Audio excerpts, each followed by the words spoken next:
Eto dito si Papa, ihatid yung kapatid kong si Princess sa school. 7:30 AM ang pasok niya. Dahan-dahan lang pagdadrive ni Papa dahil malapit lang naman sa amin ang school ng kapatid ko sa bahay namin. At dito nakarating na sila sa school ng kapatid ko. Dito didiretso na si Papa sa palengke para bumili ng ulam namin.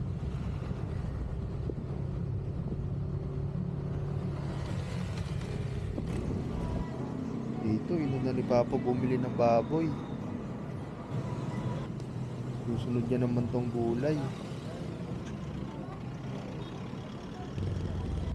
Dito pauwi na si Papa para maluto yung ulam namin.